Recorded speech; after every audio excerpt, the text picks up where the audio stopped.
Професоре Ралев, може ли да ни кажете која е вашата иницијатива, која е вашата идеја за овој простор во зградата, во објектот на Централната пошта во центарот на Скопје, кој еве гледаме е целосно уништен? Ние како асоцијација на архитекти сме здружение кое има една своја општествена одговорност која произлегува од нашата струка.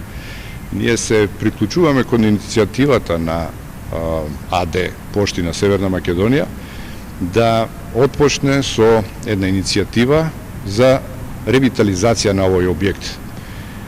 Го гледаме дека е уништен, тој веќе 8 години стои вака, но и без тоа неговата функција е надмината. Новите информатички технологии ги променија навиките, не само навиките, него и начинот на кој што се комуницира. Шалтер салата веќе ја изгуби својата функција. И се наметнува сега едно прашање што со неа. Таа е прекрасен објект од модерната, вредна за историјата на архитектура на нашата држава, затоа што факт е дека ние поседуваме ограничен градежен или архитектонски фонд, од кој што многу малку е заштитено, поготово кога збориме за модерната архитектура.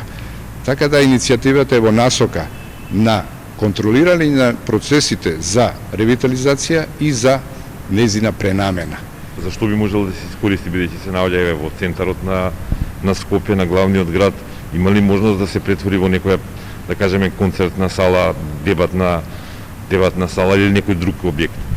Вообичаено ваквите наследства, недвижни културни наследства, повеќе, почесто во светот се пренаменуваат од аспект на функции од културата. И со самиот незин облик и форма може да биде сцена, може да биде простор каде што ќе се одвиваат разни културни настани. Така што со самата незина, како да кажеме, архитектонска вредност ќе додаде нова вредност во културната мапа на градот и ќе ја на одреден начин и ќе ја возобнови неговата идентитетска карактеристика, затоа што денеска сме сведоци дека идентитетските карактеристики на Скопје се погазени. Најзначајните објекти се преоблечени во некаква какафонична форма или облик и е доведена под прашање и самиот идентитет на градот. Добро, една од идеите е и да се прогласи за да добие статус на архитектонско наследство. Постои ли таква можност за овој објект? Да, секако. Затоа што реков голем дел или голем број од објектите од модерната во Скопје не се заштитени и се мисли дека се нови, дека не треба да бидат заштитени, но се разбира дека заради таквата нивна незаштитеност дојде и до нивна промена.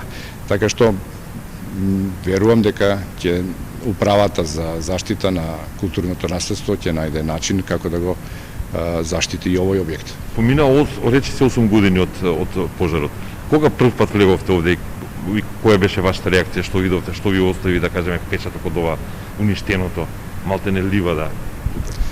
Да, прв пат влегов пред некој ден